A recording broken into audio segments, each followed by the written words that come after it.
hopefully. Going live on Facebook. Okay. Not seen it yet, but just refresh, I guess. There we go, I think. Yeah. Now if I can.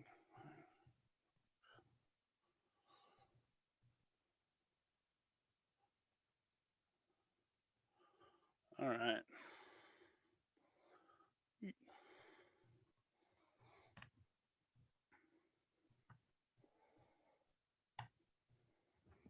And you're monitored the chat and all that? Yeah, I've got the chat and all that. Cool.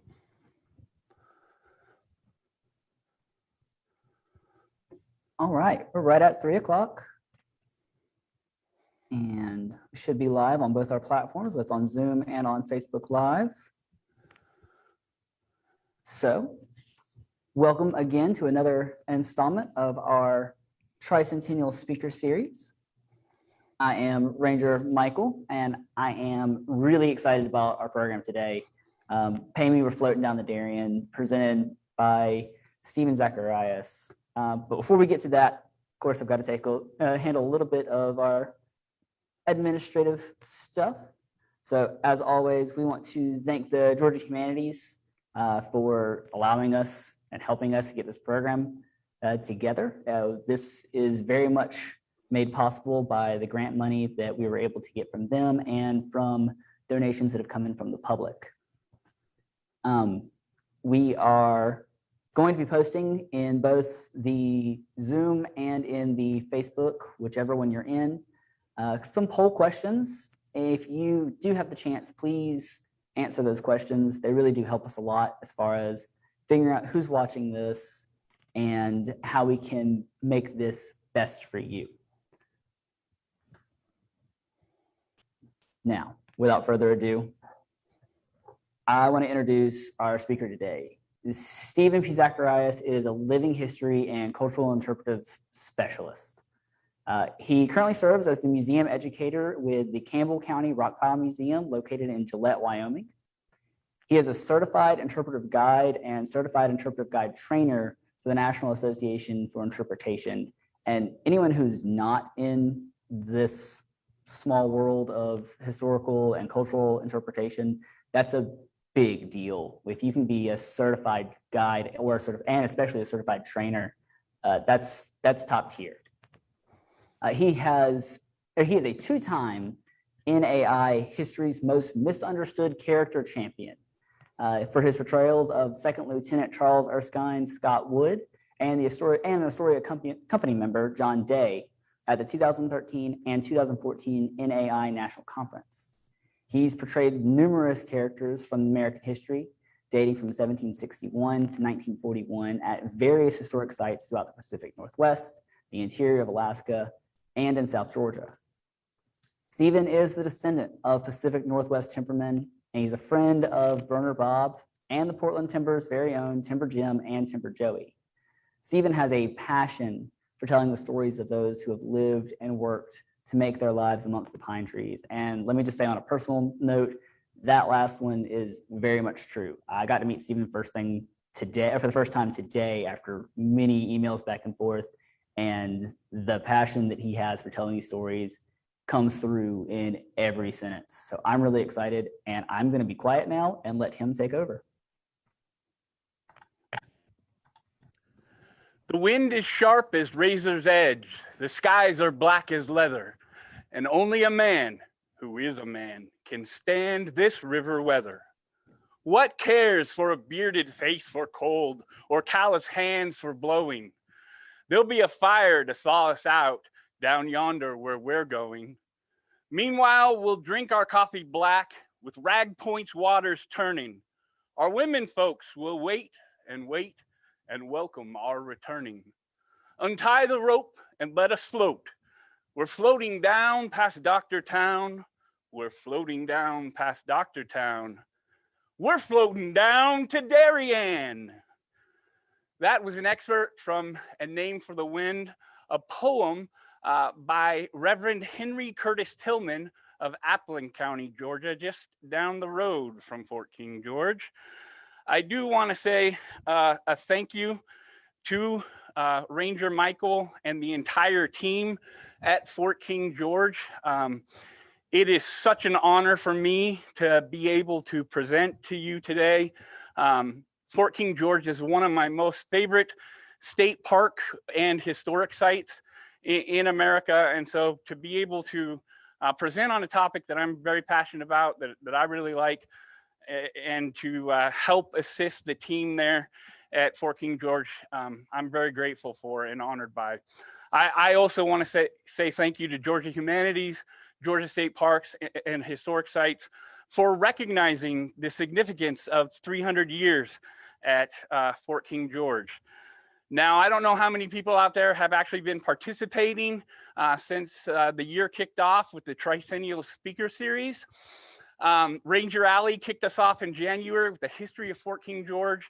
Dr. Holliday followed that up in February with the Gullah Geechee heritage in the Golden Isles. Ranger Michael, he gave us more to the story about Darian's Highland settlers. And Dr. Sweeney took last month had fishing traditions and fishing futures about the commercial fishing industry. Today, we're going to focus on the timber industry and the Rafthand culture that developed around that industry. You can probably squeeze it in there somewhere just before Dr. Sweeney took's presentation from last month, but we did have some fishing going on. We'll talk about that. So basically some of the traditions we talk about today, some of the culture we talk about today actually kind of continues into the fishing port of Darien now. I do want to, before we get going too far, send out a quick disclaimer to everybody. Ever since I was a little kid, I have a tendency to mispronounce words. Oftentimes my R's and my T's don't come across very well. So here in Wyoming, when I told people I was doing a program for Fort King George, they thought I was doing a program from some place called Fort King George. So bear with me on my mispronunciations. I apologize for that.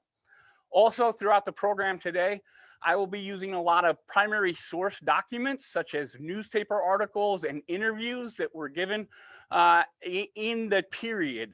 The period we're focusing on today is essentially 1870 to just about 1920. So the language and terminology in some instances will not always be currently acceptable in their phrasing or their terminology. By using this, I do not mean to offend or insult any person or people groups. These are just the quotes that are contained within the documents. And as we move on, I do want to acknowledge that prior to 1491, what we know as North America was actually Turtle Island. It was home to somewhere between 4 and 6 million indigenous people groups, just around 600 or so individual nations. The location of Fort King George, where it is at, it is the traditional and ancestral lands of the Wally, the Yamasee, and the Muskogee. They are the original caretakers of the Altamaha River and the land there around it.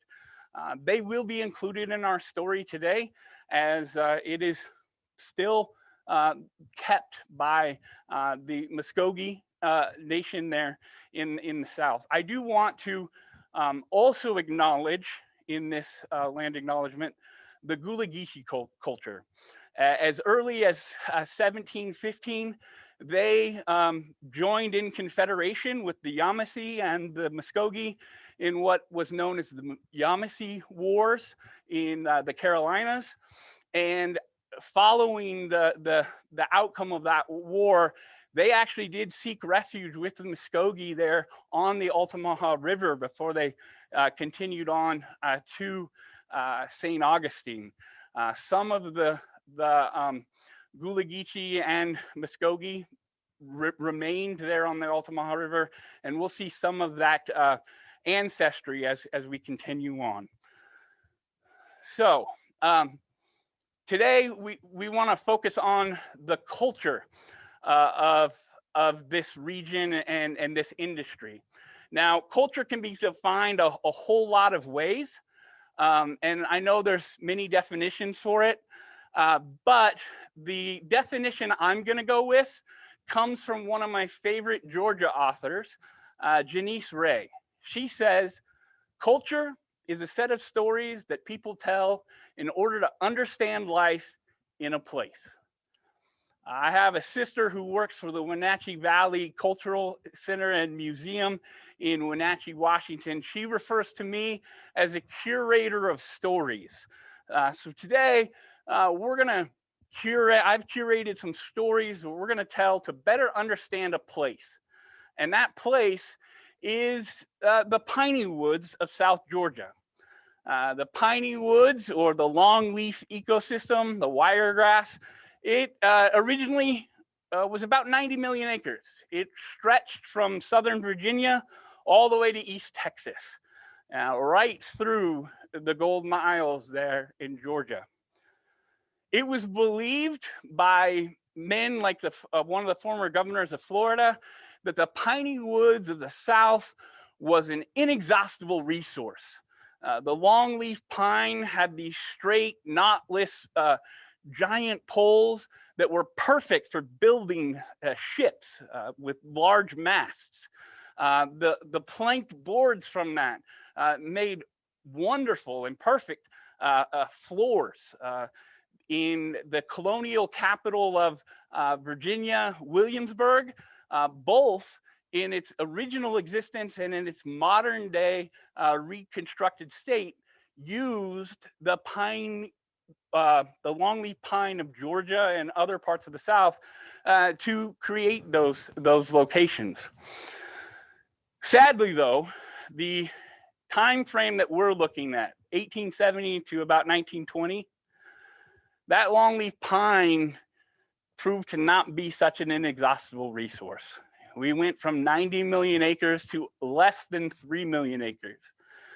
Today, at last count, the estimate is about 4 million acres. On the left side of your screen, you see that original 90 million acre wiregrass ecosystem.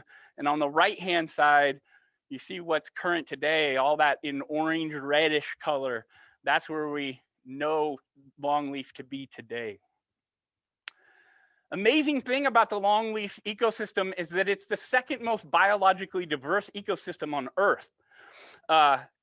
We know currently there's over 120 species of rare or endangered plants or animals just in the Altamaha River Basin. This river basin features animals of the past who have gone extinct, as well as endangered animals that are borderline now. One of my favorite stories are the fairy stories associated with the pitcher plant, or as they're sometimes called there in South Georgia, blood cups, because of how they look. And you see that in the top left-hand corner of your screen right now, the pitcher plants. You can imagine how the stories begin. The pitcher plant, it catches dew, rain, moisture of any kind, and it puts off a nectar that attracts flying animals. It's a carnivorous plant, and it collects bees and flies and grasshoppers and anything that will land in that sweet nectar. And then what's left behind is they don't always digest the wings very well. So you can imagine these early homesteaders, maybe even some Muskogee grandmas. You're out there collecting roots, collecting other. One of the fun things to do is collect the fur of the sheep that have run through the wiregrass, and so you can get wool that way very cheaply. But as you're out exploring, you can imagine a grandmother telling a story about how a fairy like Tinkerbell had landed to get a drink out of the pitcher plant. Of course, we would imagine that grandma thought that the fairy just left her wing behind. Unfortunately, grandma wasn't aware that the flower actually ate that fairy. So the wings weren't dropped. It was what was left behind. Another creature of the savannas of the wiregrass was the American lion, an extinct creature today. It was a little bit taller than your current African lion that you would see in the safari of Africa. And this animal would survive on bison. Now, I realize most people watching today, they associate where I'm at, Wyoming, as the place where bison roam, the Great Plains, but the savannas of the South did have bison all the way up until the 1830s. That's when one of our planters, Mr. James H. Cooper, he killed the very last of the great bison in Georgia, just a little bit of south from where you are now. In 1837, he was in charge of the Brunswick Canal Project. Mr. Cooper was educated at Yale. He had traveled and been educated in Europe, and he was fascinated specifically in Holland with the dikes, ditches, and canal systems that they used.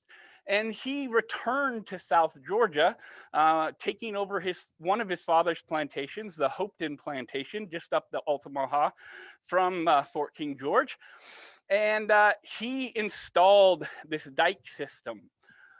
Well, he was assigned to this Brunswick Canal project, where he was unsuccessful in his attempts. But that canal is now the canal where the giant suspension bridge crosses over the river there on your way down to Jekyll Island. And in and amongst where the water has changed a little bit was a place called Turtle River.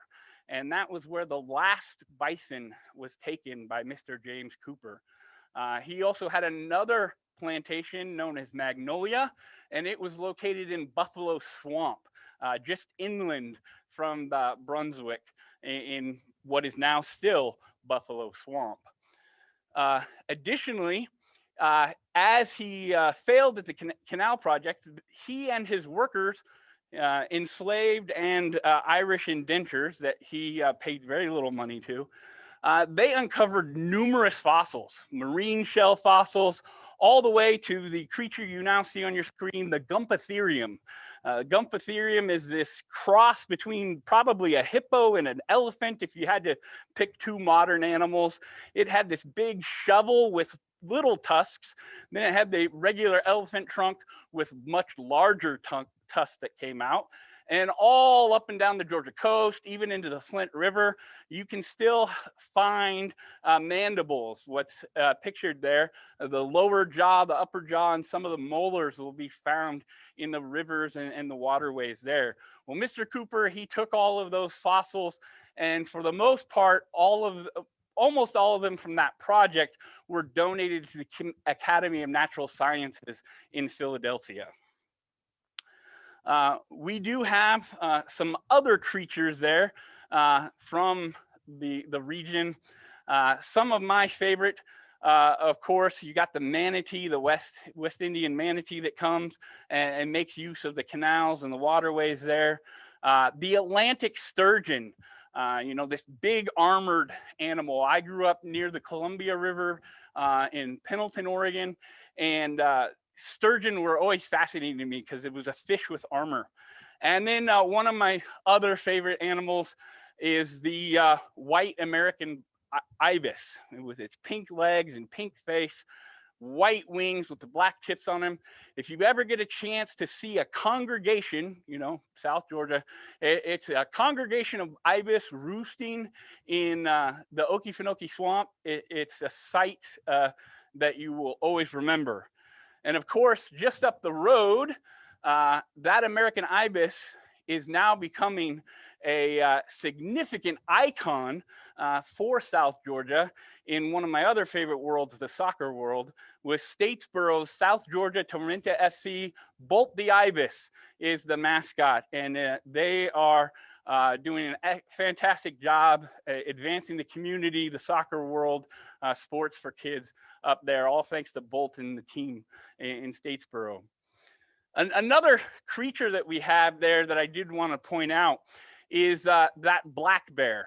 Specifically, that is a Florida black bear, and the Florida black bear is the smallest of the black bear species in America.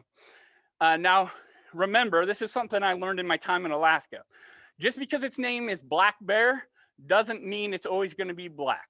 Just because it's a grizzly or a brown bear, it's not always going to be brown. They come in all various colors, from brown to cinnamon to blonde, and it doesn't matter. You have to pay attention to other features, not just their color. Well, the man you see before you is a man known as Private Harrison Clifton. He's not to be confused with Darian's Colonel Clifton. That was another man. But this is Private Harrison. Private Harrison was from Toombs County, and he was known to know every single fishing hole, gator pit, turkey run, turkey roost, deer run, and shooting stand for 30 miles on the Altamaha River. He was an expert in folklore, from native stories to Civil War escapades, and he knew all kinds of local history. Sounds like a guy I would have loved to get to know. Well, during his time, he was also one of these farmer rafthands, where 2 times a year you would harvest some logs from, or some trees from your farm. You raft them on down to Darien, which we'll be talking about today. Well, one of those trips, Mr. Clifton and his crew, they went through a nasty storm there on the Altamaha River, and it wiped out their shack, the cook shack, the shelter shack on their raft. Plus, everybody got drenched. So at one particular point, they pulled their rafts to the side of the shore. The cooks went up and lit a fire. He lit a fire. The pilot for this particular group was an African-American man, a black man. We don't know what his name was. Unfortunately, Mr. Clifton didn't record that for us. But while the fire got going, Mr. Clifton and others, they removed their wet clothes, hung them by the fire while the cook cooked. And then they went back and tried to salvage the shack. Well, that eventually attracted to what they referred to as hog bears. The hog bears came out of the brush and wreaked havoc on their cook camp. Everybody scrambled aboard the raft and they left shore. The only problem is that, well, Mr. Clifton had only managed to retrieve his cap, his vest, and his boots. Nothing else. So everybody else outvoted him and said there's no way they're going back there to where those hog bears were to get his clothes. So as they drifted the west of the way into Darien, each man helped collect Spanish moss that were hanging off the low-hanging branches, and they fashioned a grass skirt for Mr. Harrison to wear around Darien until he could get some new clothes. At least until 1955, when this story was published in the Lion's Progress, the spot on the river where this encounter occurred was known as Harrison's Neck, as a reminder of everybody to be on the lookout for hog bears. Now, that's just one story of how river places got their names, right? The Muskogee are reflected all throughout the place names. There's folklore, there's stories just like this one of how Harrison's Neck got its name. The raft hands, when you're rafting, you do want to pay attention, but as things get slower, you're not on a crazy section of the river, you have time to swap stories. Sometimes you get tired and you start to see things, and then that becomes a story. As we learned with Ranger Michael's program, the more to the story, the men and women who came from Loch Ness region of Scotland, Inverness, Inverness, Scotland, they have stories from their own loch of a creature that may or may not exist. That tradition is carried on today. We have accounts from numerous newspapers, from the Darien Timber Gazette up and down the coast from Brunswick to Savannah, from 1830, the 1910s, of stories of people seeing this creature. The Muskogee specifically Tama tribal township. The Muskogee are made up of tribal towns. It's not all one monolithic group. But the Tama tribal town had a tradition, and it was referred to as the Altamahaha, or Alti, as we call him today. It was unique in that, in the region where I grew up, we had Wally, the Wallowa Lake monster. It originally came from Nez Perce culture, or the Nimipu culture, but the name was changed or anglicized. In Iowa, you have Gracie of Gray's Lake, and then, of course, Nessie in Loch Ness, where the original Highlanders to Darien came from. And for whatever reason, the Altamahaha was not anglicized by any means. But there are deeper meanings, whether the creature exists or not. It has significant history with the Muskogee.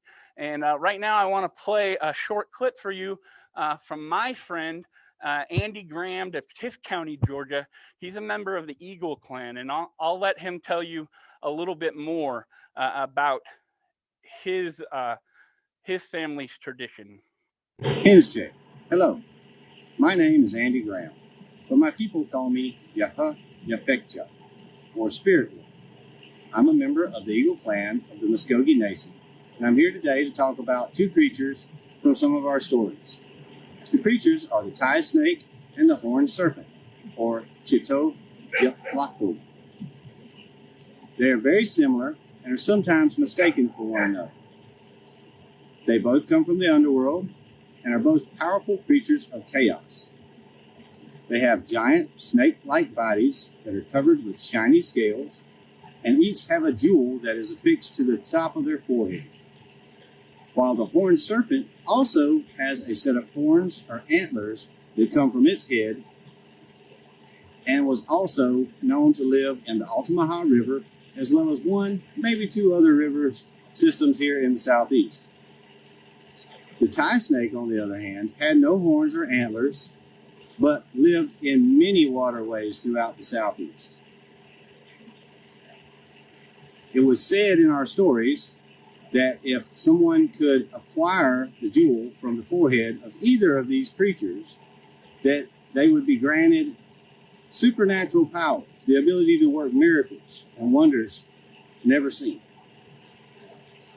Now, while both of these serpents were considered chaotic and sometimes evil, we do have stories where they were known to have passed those powers on to young men who showed themselves wise and ready for that power.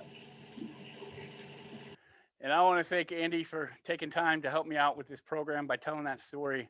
It's important, I think, that we understand that traditions, folklore, storytelling, events that occurred, oral traditions are all very important. Whether you believe in a river monster or not, these were stories that were handed down throughout centuries by the Muskogee. They had several creatures from the Chattahoochee all the way on the west side of Georgia, all the way up into North Georgia and all throughout South Georgia, of these creatures existing and having powers in those rivers.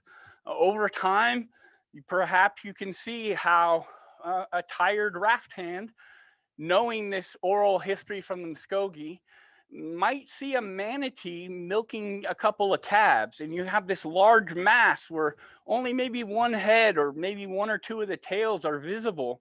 It's late at night. Maybe he's had a few too many strong coffees to help him on his way. And that becomes a bigger creature than just a manatee feeding her calves. Maybe it's a sturgeon. If you've ever seen a sturgeon jump out of the water, that's a startling experience, especially if you don't know what a sturgeon is and you're not prepared for this large armored animal breaking the surface. So you can see how those things could have an effect on traditions. And from 1870 to now, each time you tell a story, something new gets added on. So the shape changes, the color changes. There's all kinds of adaptations. And that's important because as we talk today, hopefully we'll be able to understand not only where these men and women came from, but where we are today, and how if you only see one side of a story, you're not getting a full picture. You're not getting a complete understanding of what's going on. Today, when we talk about the Altamaha River, we're not just talking about one specific river making its way into Darien, but we're talking about a system of rivers. The Ocmulgee running from Macon to the confluence there at Lumber City, Georgia, and the Oconee running from essentially Milledgeville, the former capital, all the way down to Lumber City. These two rivers, it's a unique experience, come together and basically slam into one another, creating this T. That slamming then creates what we now know as the Altamaha River, running from Lumber City all the way to just before Darien, where it splits off there into the ocean. Now, along the way, you also have the Ohoopee River, and all of these rivers have their names still to this day to the historic Muskogee culture, the Muskogee language groups. These still are reflected. The Ohoopee River had one of my favorite locations, like we talked about Harrison's Neck being a reminder for where the hog bears attacked. Shirt Tail Bend on the Ohoopee River. It was a place where every time you passed it as a raft hand, you were required to pull out your shirt, rip off a piece of the shirt tail, and tie it onto one of the branches. The raft hands record that it was always decorated like a Christmas tree. Didn't matter what time of year you were running the river. And then another point, as mentioned in that opening poem along the Altamaha, was Rag Point. And Rag Point was another point where you had to relieve yourself of an item of clothing, a vest, a hat, a neckerchief, a shirt, pair of pants, shoes. It didn't matter. You were required to place an offering somewhere along the way. And because superstition is a thing in raft hand culture, in any water culture, I have a grandmother who was a fisherman herself. I have an uncle several uncles who love to fish. There's all kinds of superstitions associated with fishermen and water bound cultures. If you did not remove a piece of clothing and sacrifice it there at Rag Point on the Altamaha, you would be either dunked or docked for failure to do so. Now, if you're dunked, that means they take you and they dunk you right there in the river. If they decide to dock you, that means you'll pay up when you get to Darien, which means every saloon your team visits, you get to foot the bill. And then we have the Darien River, which is important, basically from right around Cattail Creek there, just before where you come into the Port of Darien, all the way to the lower bluff at Fort King George. The rivers have long been highways for commerce and travel. The natives used them, and until roads were built, railroads came along, most folks found a way to use the river for trade and commerce. It may seem a little bit ironic today to imagine steamboats. This particular one you see before you is the Altamaha. She was built by the Georgia Steamboat Company to run the Altamaha. She lasted from 1892 to 1936. Steamboats, as the waters and the rivers change, the waters recede, climate change happens, some of the other rivers became unnavigable by steamboat. These are significant because they do play a part in helping you get home.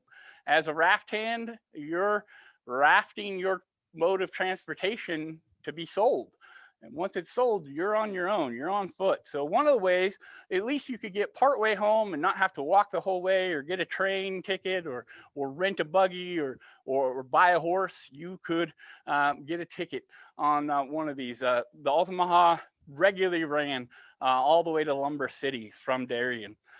There was another steamboat, the steamboat Sam Howard, also built by the Georgia Steamboat Company. It headed upriver on one story that I found particularly interesting. They made an attempt to take a steamboat similar to the one that you see pictured there and run it all the way from Darien to Milledgeville, the former capital. They unfortunately encountered a lot of snags and found it was very inefficient and insufficient water to pass. It took them 40 days to take a steamboat from Darien all the way to Milledgeville. They did it once, never again. By 1910, there are just on the Altamaha River, there's 3 different steamboats that are running. There's 4 on the Oconee and 3 on the Ocmulgee. So you do have ways to get home from Darien. Now, in 1874, the newspaper in Darien changes its name to the Darien Timber Gazette. And on April 25th, 1874, in their very first issue, their editor says, "Timber is king here now, and we have christened our paper after him as a perpetual reminder, and we shall continue to recognize this fact, working alike for the interests of buyer and seller and all concerned, for we believe their interests are friendly when properly understood." It's important to keep in mind that while timber was king, the Darien Timber Gazette only lasted until 1893. That was just one of the indications that timber was not going to be king for long. Most of our raft hands, most of our people involved in getting timber to Darien, they're not working for a company. They're not working for a major corporation. They're individual inland farmers. You would have some men in the industry that were hired on as drifters or hired hand raftsmen. But for the most part, these gentlemen, they had to make a living. They ran cows, they planted crops, they ran sheep. They even harvested, as you see up there in the top right-hand corner, they would harvest pine straw for landscaping. It's not a new thing, folks. These guys were also the original practitioners of a thing that the U.S. Department of Agriculture refers to as silvopasture, where you run animals in your trees. And your trees are a product that you can harvest for profit, as well as your animals, your livestock. You can run them for profit. So you had all these men, and the Altamaha River system connected these inland farmers as far away as like Hawkinsville, Abbeville, Dublin, Marysville, Statesboro, Swainsboro, all sorts of places. Even you could transport items or logs using ox teams from North Georgia to any of those starting points on the rivers. So North Georgia was connected to the Port of Darien. You would 2 times a year be necessary for you to square up timbers.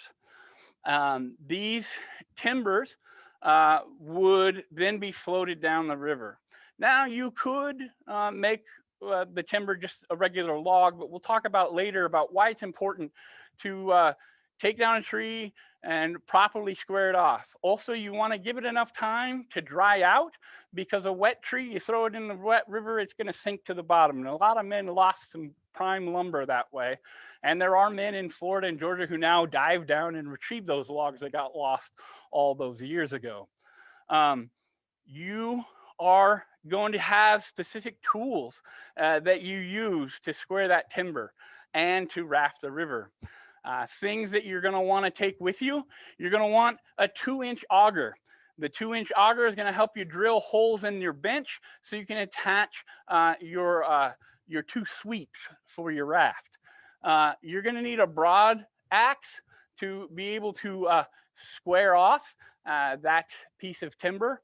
And then you're going to need a foot adze. or a hand adze where you could scrape that bark off and make a clean process there.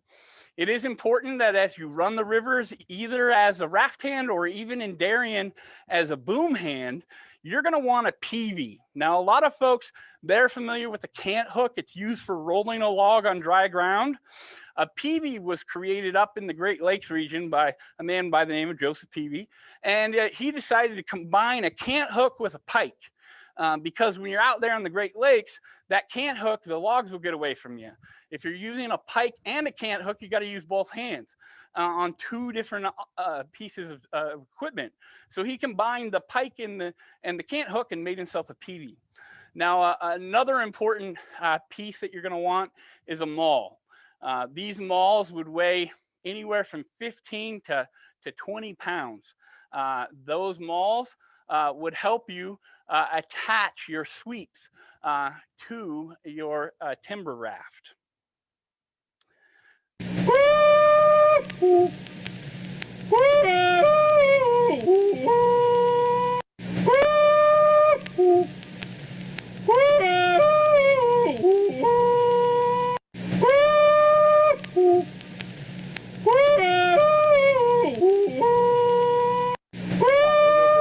There we go. So Miss Lillian Fox Sinclair, she recalled from her childhood that logs and square timber were drifted down the Altamaha River from the upcountry.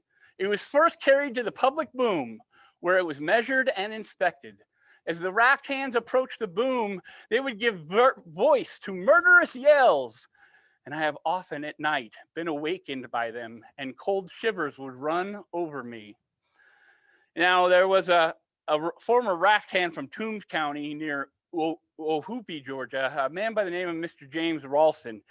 He referred to these haulers that you just heard there a little bit differently. He referred to them as rather plaintive, especially at dark or just before dark. You know, when you're about to tie up. I think it was the same effect on you and me that it would be to as a bell or gong or a whistle to have on a dog. You ever see a dog sit down and howl? I don't know what it does to him, but he'll do it. And I'll tell you, it'll make your hair stand on your head if you know how to do it. Haulers were used all throughout South Georgia in the piney woods for fishing, calling livestock, hunting, going out, and coming home. Naturalist Francis Harper was able to record members of the Chesser family on their island in the Okefenokee Swamp and record many of their haulers or variations of them and now are reserved in the Library of Congress. Today, Mr. Walter Parks, he's a musician originally from near Jacksonville. He was able to, a few years ago, take the Chesser family recordings that Harper did and create a one-man show called Swamp by Chandelier. And that eventually led to this past year of 2020, he was asked by the Library of Congress and the American Folklife Center to complete a project that he's now done called Walter Parks, Hunting Swamp Haulers from Georgia. This effort by Walter Parks and others is giving new life to this unique American form of communication and sound and music even that without his efforts and others might be lost forever. You can catch him every Sunday morning for Hymns and Haulers. Not only is he preserving and recreating the haulers of the South, but he has also dedicated himself to reviving shape note music and early hymns of the Primitive Baptists and others throughout South Georgia. Sunday mornings, he has Hymns and Haulers. Mr. Ralston also recalled the haulers of Toombs County farmer raft hand, John Ruiz. When he said old John Ruiz would start hollering that river, holler, everybody would shut up. If they were whispering, they'd shut up. And I want to tell you, it affected me. It would almost make you cry. If you weren't so hard-hearted and endured the hardships and everything else, you'd cry. Now, what do these rafts look like? It's really hard to imagine, but a sharpshoot or sharpshooter raft, sometimes referred to as a timber raft, you would have sections that would be anywhere from 20 to 30 feet long. Those sections would then additionally be about 35 to 40 feet wide. And you could have a sharpshooter all the way up to about 200 feet in total length. Now, like I said, remember, they're only about 35 to 40 feet wide. So this became a challenge running the rivers. Good sections, the narrow sections of Altamaha could end up being as narrow as 42 feet. So you barely have room to maneuver on either side. So you want some expert crew on board. Your crew was typically a pilot, a bow hand, aka assistant pilot, and a roustabout or a cook. Now that third hand was not always necessary. If you were really experienced, or I imagine if you were really inexperienced, you could run a raft with just 2 men. It's not advisable, however. You would keep all those items on board with you, your auger, an axe, some rope, some timber dogs. They look like giant iron staples where you run a ring through. You can tie that rope so you lash your raft together from side to side. Remember, you don't want to damage the logs, so you're not going to be drilling any holes and nailing anything together. You're just going to loosely tie them together with a rope in a fashion that will keep it together just till you get to Darien. Now that big maul, remember I said it was 15 to 20 pounds? That's a piece of equipment that if you're a rookie, you don't know this. That maul is not going to come home with you. You're going to make a new maul every time you make a new raft. However, the rookies don't know that. So it wasn't uncommon to haze a rookie raft hand by requiring him to keep on a hold of that maul. Didn't matter what hotel in Darien you went to, what saloon, what dance hall, what livery stable. It didn't matter where you went, that rookie had to carry that maul. And then if you had to walk because you couldn't afford the ferry down to Brunswick, or you had to, find some other means of transportation, he's still going to have to carry that maul around until somebody laughs at him so hard and says, "Why are you carrying that around still?" And then they'd toss it aside. So there was numerous ways to haze a rookie in that trip. Now your raft there, you see you got the stern on the back, you got the bow up front. The pilot's going to be back there with the long sweep, serving kind of as the rudder. And then on the bow, you have an additional rudder with your bow hand running that. And then somewhere on that, you would build a platform to house your shelter and your cook shack. Your cook is required to bring with him a cast iron skillet, probably a Dutch oven. You're also going to bring whatever veggies you can get out of your vegetable garden, maybe some herbs if you're lucky. You're going to also bring with you a big sack of potatoes and probably some onions as well. Along the way, you're going to cast nets for fish, maybe use a fish net or trap, and fishing poles. But if you weren't so good at fishing for your meals, fortunately along the way you would have vendors that were riverside. These fish vendors would sell you produce. Your squirrel gun would help you get squirrels, and so you would always be able to supplement meat through vendors or hunting from your raft. Yes, they would fire from the raft and then pull up to get what they need. They would also fire their weapons just to mess with some of these fish vendors. At Barrington's Ferry, there was a popular female fish vendor. This lady was claimed to have been a robust, foul-mouthed woman. And every single raft hand who went by Barrington's Ferry, they made sure to purchase an item, whether it be vegetables, fruit, didn't matter what it was. They would make a purchase, and always make sure she had to give them change so they could laugh and make fun of her while she cursed, raising up her skirt, revealing her hairy legs, and digging out change from the strap on her leg where she carried her and concealed her change purse. She was also famous, if she didn't like you, she'd get out her squirrel gun and start shooting at your cook shack. And there were many instances recorded of shots being fired between Rafthands and the fish vendor of Barrington's Ferry. Although I did not find any reports that injuries were ever reported, so it seems that everybody at least survived, so that's a good thing. Now, as you arrive in the port of Darien, we've got the hotel wharf there where you can see one of those steamships that would run the Altamaha. And then on the left side of your screen, we have the public boom, as Miss Lillian talked about earlier. That public boom was typically the end of the river journey for a raft hand. You would enter just before the port of Darien at Cat Hood Creek, and you would have an inspector grade your timber. Now, remember I said you want to square it off before you raft it down, because the best quality, the best money was #1 graded timber, which had to be smoothly hewn to square edges, clean of wane, score hacks, or any injurious marks, axe marks, square butted, and not have more than 1 inch taper in every 20 feet of the log. Now, the #2 graded timber, a little less money, was all the sawmill lumber. Anything that had been through a sawmill, that's #2. And then #3. #3 is roughly hewn logs, roughly squared for snugger rafting and for gang sawmills, which could cut flat face timber only, commonly called scab timber, and then any round logs. So you're getting paid the least. As you can see, me and my crew, we're definitely not really good at the hewn log and the squaring off. So we're going to be turning in graded #3 timber there on your screen. And then that's essentially the same as if we hadn't done all the work. We could have just turned in a round log and got the same pay.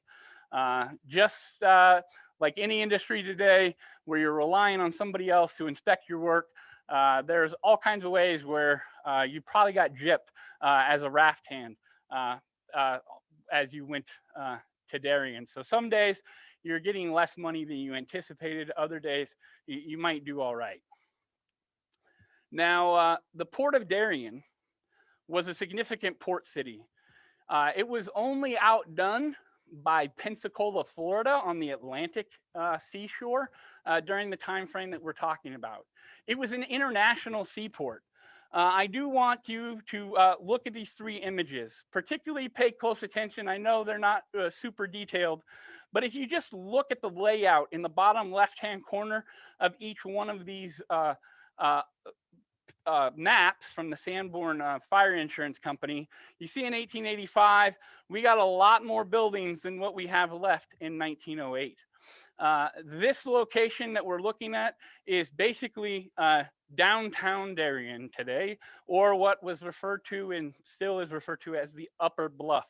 In that bottom left-hand corner is what was known as the Upper Bluff Sawmill, and the blue circle there with the white in it, that's actually a log pond fed in by the Darien River. But keep those in mind as we move along.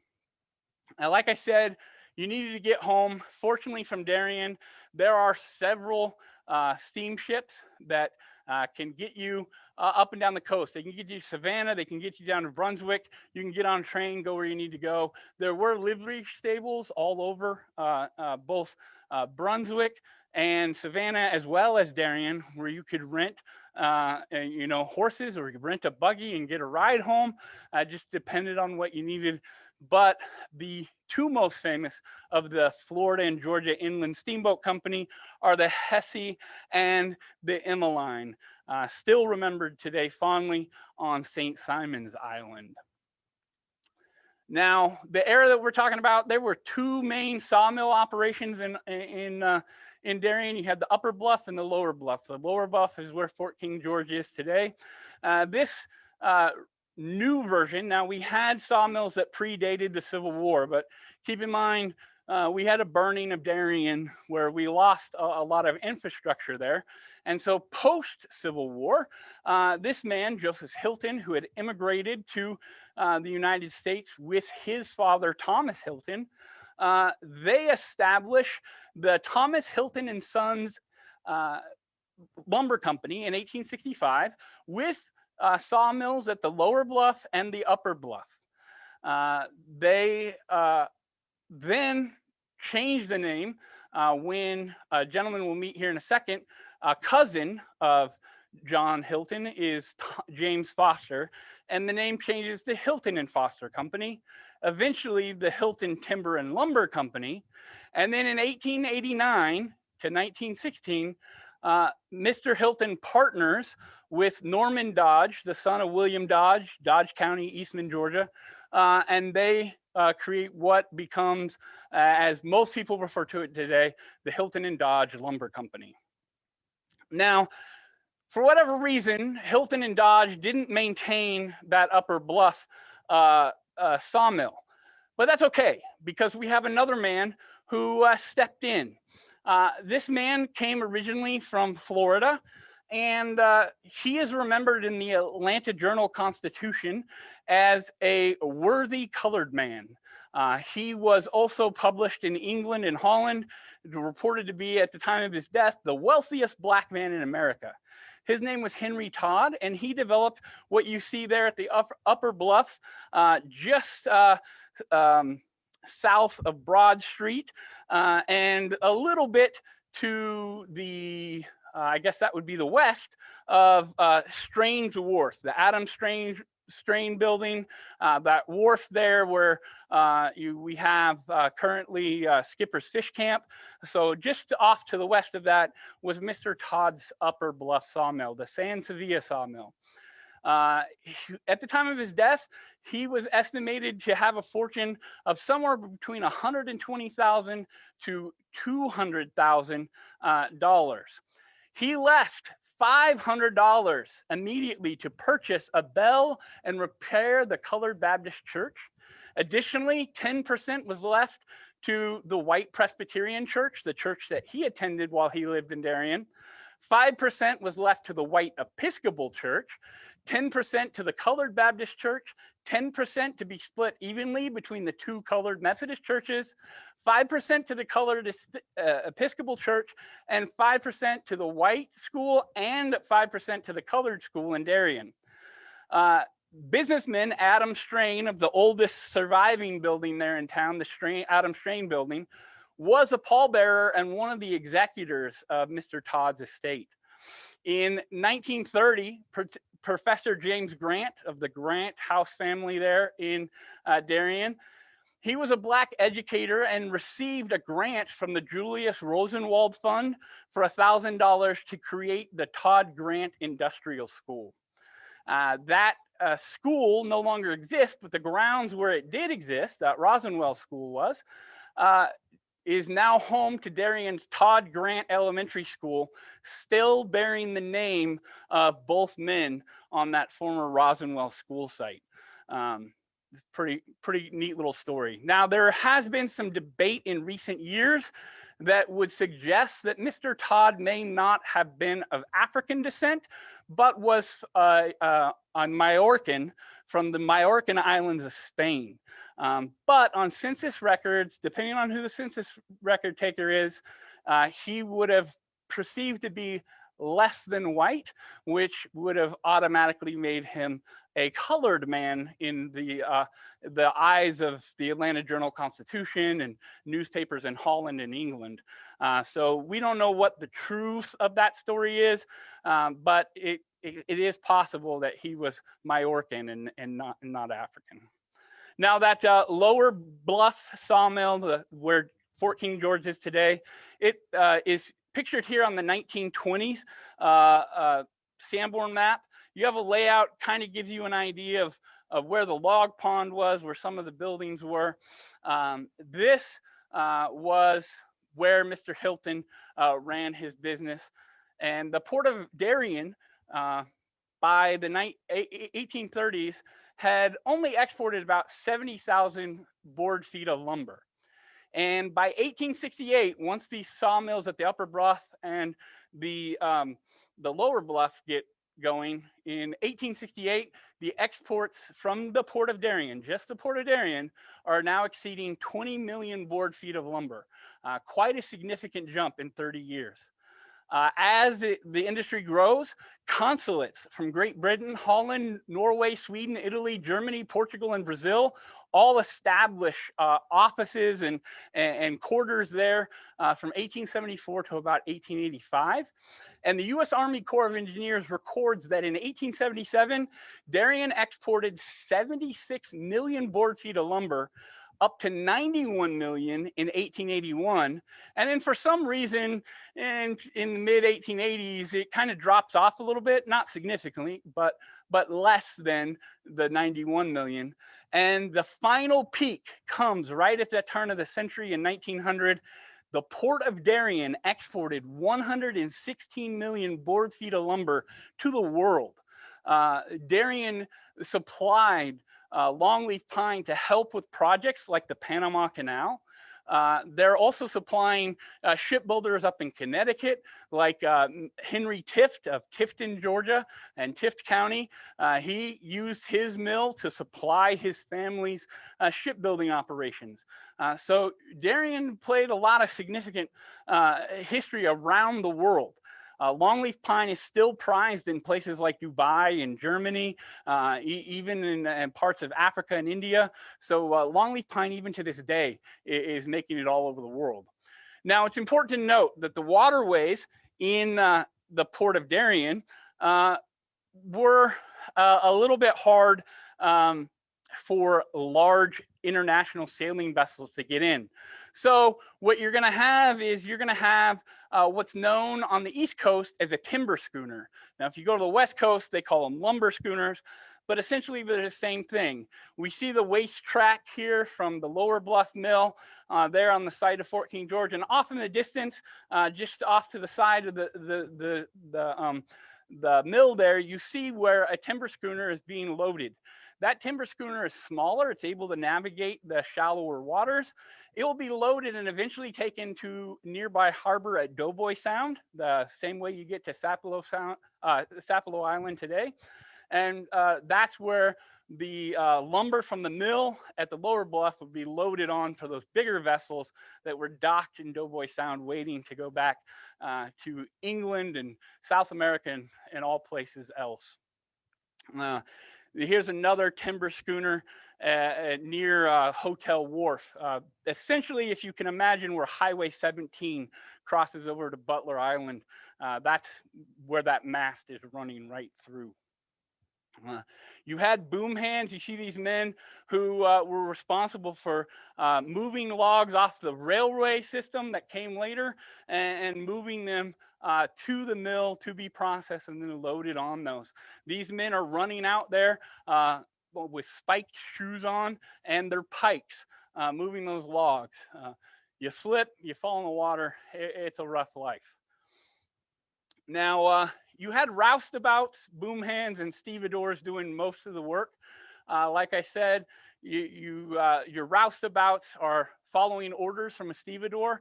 Stevedore could be white, black, native, it didn't matter.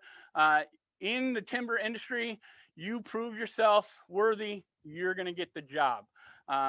While you may face discrimination in your daily life, in the work, if you're able to do it, you're going to get that respect. I'm a noble soldier, soldier of the Jubilee. I'm getting old and crippled in my knees, soldier of the cross. Too young to marry, soldier of the Jubilee. I'm getting old and crippled in my knees, soldier of the cross. Now, Deacon James Cook, that we just heard, singing a work song known as Soldier of Jubilee. He performed that in 1981. He's a former boom hand and a stevedore from Darien. He worked those ports, loading those boats to head out to Doughboy Sound to be loaded to sail elsewhere. He said that the shanty would give you some energy to help you move the lumber and notify the other fellow how to pull down with you as a group. The song he sung was by a leader and then the group. Um, Cook sings both the call and response in that song, and his ha sound is characteristic of a work song. Usually a ha is where you're pulling on all together on that rope, and then you're going ha. Each time the ha comes, you're pulling that rope to get that heavy lumber up onto that ship. Cook recalls specifically that there were times as he was working as a stevedore where as many as 27 or 28 four-masted schooners would be in the port of Darien at any one time. So imagine those shrimp boats that are there today as these big 3- and 4-mast schooners. Now, he was a member of the McIntosh County Shouters, Grammy Award-winning group that still exists to this day. And he always made sure to point out that while some songs are spiritual in nature, others of them are specifically work in nature, such as the Soldier of Jubilee, a former work song. He was discovered by a lady who had vacation and homes there on St. Simon's Island, the author of Slave Songs of the Georgia Sea Islands, Miss Lydia Parrish. She has a unique story. I encourage you to Google or look it up. She recorded some of these work songs as well as spirituals.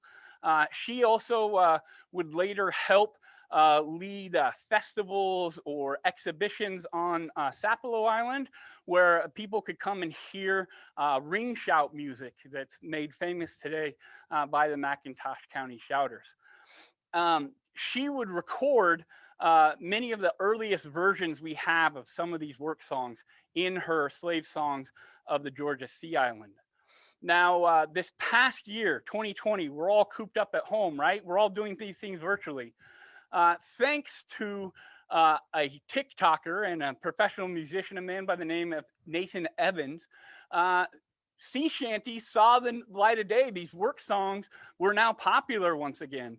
And you can go to YouTube or you can Google sea shanties, and there's all these new modern renditions, a revival, so to speak. One particular sea shanty entitled Pay Me My Money Down was originally a protest song for the men loading timber. Unscrupulous captains would come in and make a deal with the stevedore. You load my ship tonight, I'll have you paid off in the morning. And then, of course, they show up in the morning and the captain has left the dock and nobody got paid. So this song becomes popular, and over time, it is recorded by the likes of Bruce Springsteen to the Kingston Trio, and most recently, the Longest Johns, after this revival of sea shanties in the TikTok world. This song, the original or earliest recorded lyrics of it, is specific to McIntosh County, both Sapelo Island and the Lower Bluff Mill. Miss Parrish is credited for putting it together in 1942. And then, of course, Alan Lomax would later record a different lyrical version at a festival in Savannah 2 years later in 1944. But let me give you a taste of that original lyrics. I think I heard my captain say, pay me my money down. Tomorrow is my sailing day. Pay me my money down. Pay me, you pay me. Pay me my money down. Pay me or go to jail. Pay me my money down. Wished I was Mr. Coffin's son. Pay me my money down. Stay in the house and drink good rum. Pay me my money down. You pay me, you owe me. Pay me my money down. Pay me or go to jail. Pay me my money down. Wished I was Mr. Foster's son. Pay me my money down. I'd sit on the bank and I'd see the work done. Pay me my money down. Huh. Now, how do we know it's specifically from McIntosh County? Well, as they mentioned, I wished I was Mr. Coffin's son. Mr. Coffin, of course, being Howard Coffin, he made his fortune in the auto industry as one of the co-founders of the Hudson Motor Company. And in 1912, he bought up most of Sapelo Island, redeveloping a good portion of it, and it included adding an oyster factory and a sawmill to Sapelo Island. Now, he made a point, he didn't purchase up any of the freedmen or Gulagichi ancestry properties. He made a significant effort to only buy up properties that did not include those heirs property from the Gulagichi. The other man, Captain James L. Foster, was not a ship captain. He was a former Confederate soldier, had been a captain with them. He was a cousin of Mr. Hilton. And like I said, remember, they joined forces to create the Hilton and Forest Lumber Company. He served in various roles in his lifetime, as a superintendent to director to even the vice president of Hilton and Foster Lumber. And in the last part of his years, he would also serve as a Glenn County commissioner. Now, another local man that has a very significant story, he has ties back to Butler Island, is Lectured Crawford. Lectured Crawford was a carpenter by trade. He was uneducated, although he did teach himself to read and write by light of the heart pine pitch. So you can imagine, after a long day, he's going back, lighting up a fire and teaching himself to read and write. In his lifetime, he will serve as Justice of the Peace in Darien.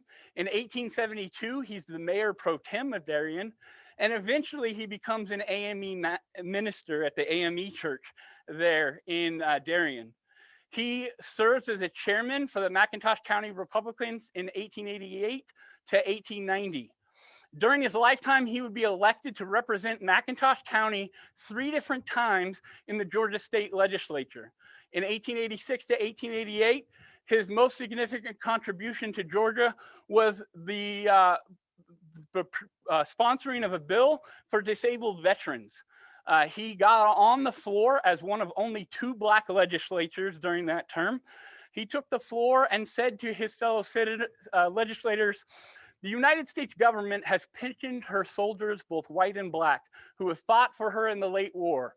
I do not see why Georgia should not pension her wounded veterans, although I am very well aware that my race will not get $1 of pension money." He then is again elected to serve from 1890 to 1892. And he's on the Labor and Statistics Committee, the Education Committee as well. He was also part of the Penitentiary Committee, and he was noted for being the only member of the legislature to get on the floor and actually speak in opposition to the reinstatement of whipping posts for Georgia chain gangs. He was a member of the Georgia's Colored Alliance there, but nobody else spoke out. However, the bill would later successfully pass, unfortunately for him, 96 to 8. He was also part of the Temperance Committee. And following that term, he was again defeated for the second time by Darien resident Democrat C.H. Hopkins. And he wrote to the editor of the Darien Timber Gazette, Mr. Crawford did, "Dear sir, the results have been declared in the election after a determined fight. I was defeated. Now I look for the great good to be done in the future for the city of Darien and McIntosh County with great pleasure. I was watching as to the fairness of the election, and I have no complaint to make. I was a Republican before the defeat, and I am a Republican again today." Lectured Crawford. Only imagine politicians in the world today being willing to admit defeat as easily as he did. He wouldn't be defeated for long. He would reappear one final time as a member to the House in 1900. He would pass in December 12th, 1901, and be remembered with a very nice bill by the Georgia House. It was printed in the Savannah Press, remembering his life and service despite his color and background. And just as we're getting done here, I do want to remember another man from Butler Island. This gentleman is a gentleman of both myth and legend. This is Liverpool Hazard. He is remembered on his headstone on Butler Island as the last of the Butler Island slaves. He was born enslaved in 1851 to York and Lydia. York, his father, was rumored to have been a mulatto son of a Butler Island overseer. He was an enslaved oarsman. This was a very significant position to have on the Butler Island and other Georgia plantations. Oarsmen were treated a little bit differently than the rest of the enslaved. And they were used for boat races. Specifically in this region, you had James Cooper. Remember our man who killed the bison? You had Pierce Butler there on Butler Island. Thomas King and Thomas Spalding were also in the region. These plantation owners would take their enslaved oarsmen and train them for these races. You would have a canoe, a dugout canoe, 25 to 50 feet in length with 2.5 to 4 feet wide. They're less than 1 inch thick. So it's very, very light ship that is built. They have 12-foot oars mounted in outboard riggers, and you're powered by 5 to 6 oarsmen, enslaved men that are trained to race these boats. Liverpool recalls that the oarsmen would chant or sing shout songs to keep together when rowing. During the races, typically your plantation owner would serve as the coxswain of the boat, back in the back shouting orders to his men.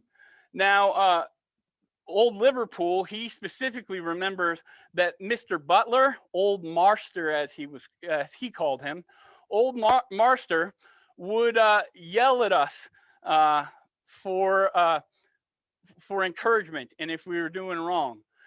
He would also, for 3 months leading up to any race, not allow any of his oarsmen to do any work. If you did, you would be locked up. The idea was the oarsmen would just eat and practice and then have our muscles strong. We'd sit in the stern of the boat and he'd keep urging us on, calling us by name if we would slack up. At our best, we could do the mile in 6.25 minutes on the water in those boats. Pretty fast out there on the water. Old Marster loved the races and used to bet $500 on us every time. And when we would win, there was sure some celebrating back on the plantation. Everybody wanted to be on the master's crew. I'd rather have been on the crew than do anything else. I used to roll old Marster everywhere he went. Now you can see in the photographs, Mr. Liverpool Hazard there, he's got a white flower. He never went anywhere without his white flower. That was due to, as an enslaved man, an enslaved oarsman on Butler Plantation, that white flower let everybody around McIntosh County, Darien, down to Brunswick, that he was allowed to come and go as he pleased. And slave patrollers and anybody else don't harass him. He has permission to do it. Well, even when he became a free man following the war, he continued to serve Pierce Butler and would remain on the island for a few years. And he continued to wear that white flower the rest of his life. He did, in fact, row his master, Pierce Butler, everywhere he went.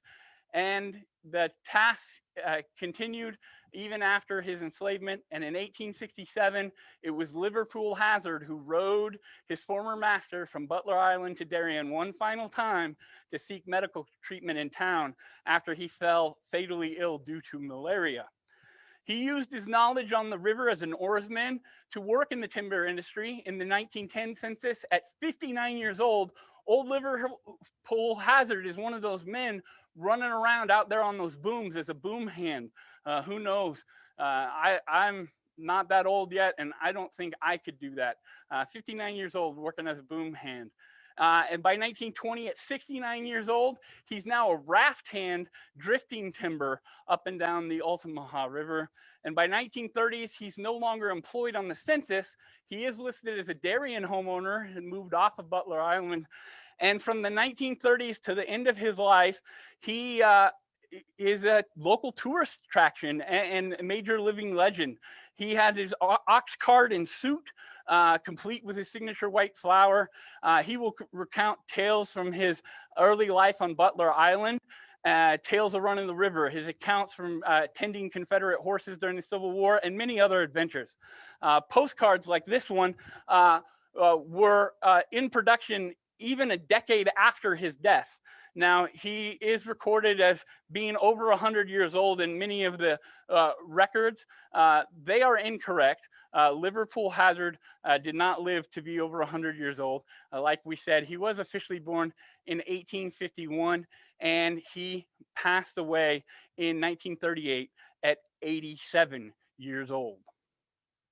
And finally, there for the lower bluff, we do have Mr. James Young. He's reported to have been a foreman at one time at the Lower Bluff Mills. In the 1920 census, he's employed at the Lower Bluff sawmill, and his wife and he are raising a son, 2 daughters, and boarding 3 nieces and a nephew. 10 years later, by 1930, the Youngs are still living in their home in Darien at the Lower Bluff. James is no longer working for the defunct sawmills. He is now listed as a dump cart driver in the city of Darien. Flora and James are listed as raising 3 daughters, 1 son, 4 nieces, and a nephew now. And we do know that one of Young's daughters, Lily, would grow up to be Miss Lily Mungen, I hope I pronounced that right, who would be one of the beloved lunch ladies at McIntosh County Academy in the 1970s. Descendants of James Young still live in the county, and hopefully one day soon, working with Fort King George staff and volunteers like me, hopefully we'll be able to sit down and capture more of James Young's biography and his story.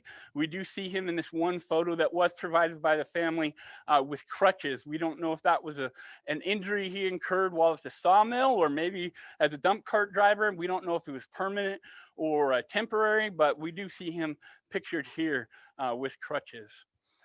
Now, while the industry has ended and the longleaf pine, there's only 4 million acres, I don't want anybody to get too worried. Georgia is still #1 forestry state in the United States. Consistently in commercially available timber, annual timber harvest volume, and exporter of forest products, amongst other categories. Georgia is, believe it or not, the #1 forestry state in all of America.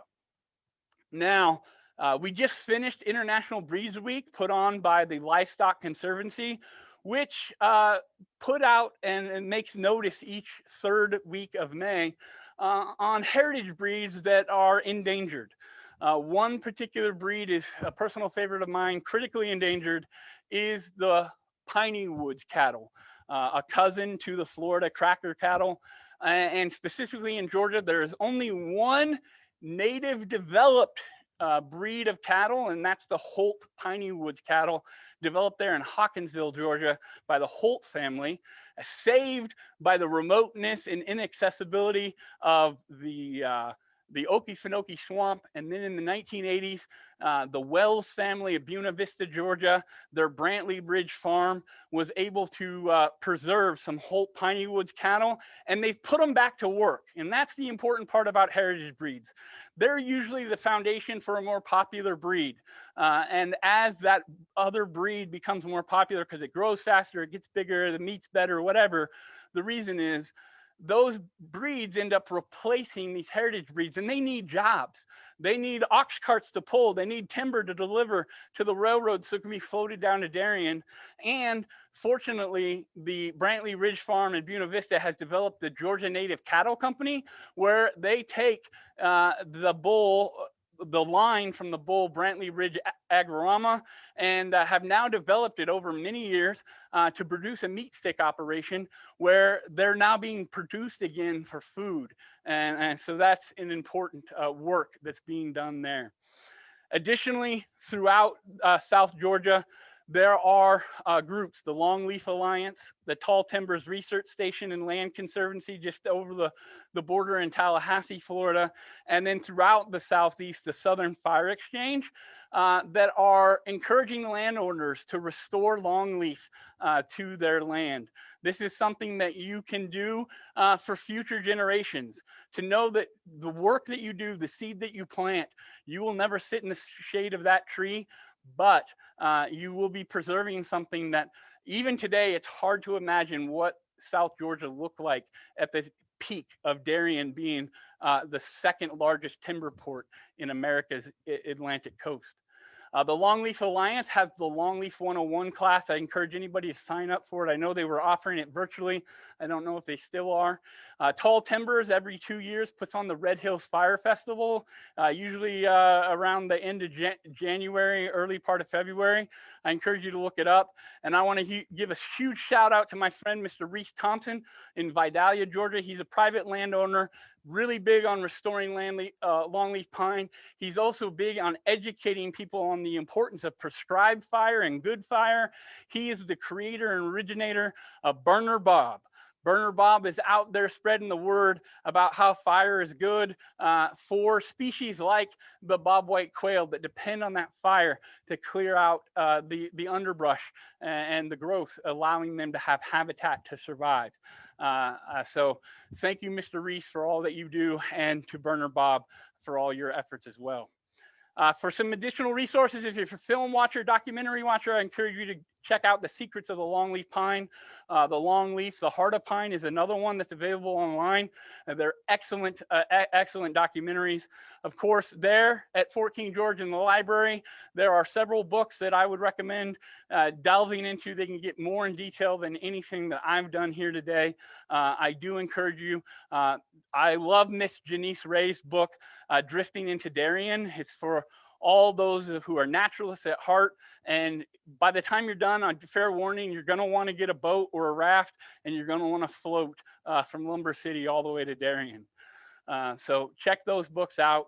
And I do want to talk about one more person before we say goodbye. I always like to end a longleaf presentation with him, Dr. Edmund Monroe Pendleton of Sparta, Georgia. He was the nephew of Edmund Pendleton, a Virginia delegate to the Continental Congress from my days at Colonial Williamsburg. He's also a cousin to gentleman George H. Pendleton, who was born in Savannah, but went on to be a senator in Ohio, and eventually the vice presidential candidate to George B. McClellan on the 1864 presidential ticket. Of course, they lost. But in 1888, my hometown, he was the namesake of Pendleton, Oregon. He graduated from South Carolina Medical College in 1838 and was a practicing physician in Sparta, Georgia. He helped with the development of agricultural science as a course of study. He originated what's known as the Pendleton formula for the manufacture of fertilizers, and was the first to use animal matter as plant food, primarily bat guano. He worked with his son William to become the first to grind cottonseed cake into meal, and was used as an ingredient in his fertilizer process. It's a little bit ironic that his process for fertilization is what enables the stumps of South Georgia to be turned into agricultural fields. His processes of fertilizing what had previously been timberland made way for the agriculture that we now associate with the South. He was also the chairman of the Agriculture and Horticultural Department at the University of Georgia from 1872 to 1877. And on a return trip to his home in Sparta, he passed from Valdosta, Georgia in 1859 through what is now Tift County, Georgia, and he penned the following tribute while spending the night as a guest of the cottager, Mr. James Whidden, at his Whidden's Mill. Have you been to the land of the longleaf pine, the land of the cypress, the holly and vine, where the waters are clear and the skies are bright? The gloomiest hour is the still twilight. Have you ever passed through the shades of the dark green trees of a clear cold night and heard the wild breeze? as it comes like the sound of a distant roar of the billowy tread of the lone seashore. 'Tis a solemn time for the traveler then, when he feels he's far from the haunts of men, and the wind still moans in sad minstrelsy through the towering pines like the murmuring sea. Have you heard the owl hoot from his lofty nest, with his large fierce eyes and his feathered crest? And the green frog laugh in his swampy bed, and the screech owl chant a dirge for the dead. 'Tis a lonely hour for the traveler then, as he dashes on through bog and fen, and the terrible screech of the dismal owl still breaks on his ear like the wild wolf's howl. And the firefly flits in his feverish face to show him the terror and gloom of the place. And the whippoorwill makes a mournful strain which echoes back over valley and plain. 'Tis a lonely land, the land of the pine, as the long leaves wave in the sullen wind, and the moon shines down with a flickering light through the dark green trees in this clear, cold night. And the traveler thinks of the robber's den, and he starts at the fancied tread of men, and reins up his steed for a desperate race, with the firefly flashing still in his face. Have you heard the watchdog's distant bay, as he barks at the moon and the Milky Way? Or the hunter's horn, as he whips up the chase and calls his fleet hounds back from the race? 'Tis cheerful sound for the traveler then, for he feels he's near the abode of men. And now, after many a weary mile, he can sit in the light of the cottager's smile, and rest till the rosy morn is up, and Aurora dips her rosy cup in the sea and casts her smiles around over misty wave and dewy ground. 'Tis a noble land, the land of the pine, as you view it well in the bright sunshine, when the owl has flown his hollow nest, and the frog puts on his muddy vest, and the firefly's lamp can shine no more, and the winds have hushed their dismal roar, and the lone whippoorwill has flown away to deeper shades from the light of day. 'Tis a beautiful land, the land of the pine, of the bay, and the cypress, the holly and vine, as they flourish and bloom in their evergreen pride on the ocean shore and the mountain side. But the sound of the axe is heard by day, and the tall pine groves, they're wearing away. And the time will come when the autumn breeze shall sigh no more through the evergreen trees. I do want to thank, again, everybody at Georgia Humanities, Georgia State Parks and Historic Sites, the team, everybody there associated, past and present, with Fort King George. Also do want to acknowledge one more time the men, the timbermen in my life who inspired me to be so passionate about this. My late grandfather, pictured there in the bottom, Gene Zacharias, Whiteface as he was known, the log truck driver, his nephews and nieces, he was Uncle Fred. Timber Jim, the original mascot of the Portland Timbers, right there in the middle. And then my good buddy, Timber Joey, the current mascot. You can see him slicing log slaps every time the Timbers score on ESPN. That will do it for me, Michael. I'm sorry I went a little bit longer than probably you had planned on. Trust me, I 100% understand. I think my talk went for about the same length as yours. When you've got this much information and this much history, it's hard to cram it into an hour. Yeah, right. Thank you for this presentation from every angle. I will say I have one critique, man. You didn't leave too many questions for people to ask. Yeah. I did have a couple of my own, though. I really wanted to ask that the story of the last bison getting shot on Turtle River, was that the last bison in just this area, or was that like the Piney Woods? Or no, it's recorded as the last bison on the Atlantic coast. So anywhere east of the Mississippi River, the last bison was taken right there in Brunswick by James Cooper, plantation owner. And he did a lot of bad things in his life. That's one of the bad things that I personally hold him responsible for. Thankfully, you do have the Georgia Bison Company there in McIntosh County, at least bringing domestic versions back. But the last wild bison of the entire eastern seaboard was taken there around 1836, 1837 by James Cooper. That's crazy. And then you talked about rag point and shirt tail point. I am, you listened to my conversation with Dr. Sweeney Tooks last time. I'm a big fan of these taboos and these Fisher and Rafthand superstitions. Right. Is there an origin story for either of those that you know of, or is it just something that became? It really came down to those two. Best I could tell was just tradition. Rag point, like I said, was just a piecier shirt tail.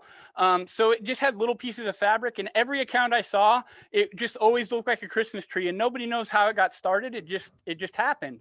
And then the other one that I would have loved to see was ragtail, not ragtail, not ragtail, rag point. I would love to see, because basically you've seen those images of like shoes hanging on telephone wires.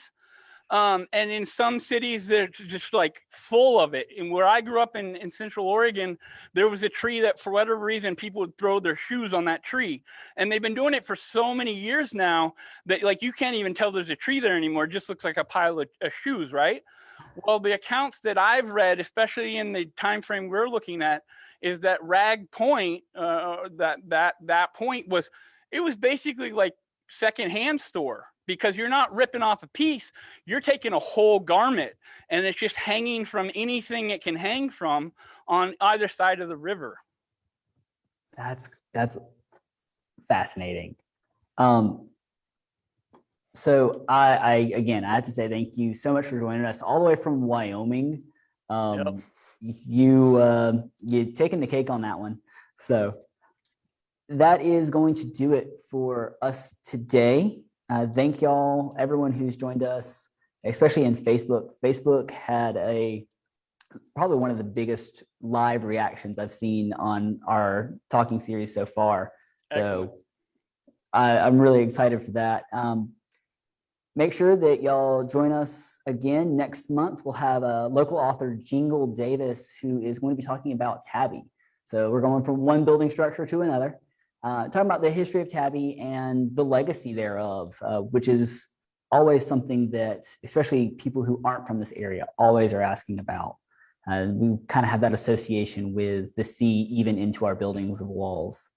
So thank y'all again for joining us, and we'll see y'all next month. If any questions pop up after this, or if you're watching it not live, you can always reach out to us on Facebook, or you call or email the fort. If I don't know the answer, I can get you in touch with Stephen.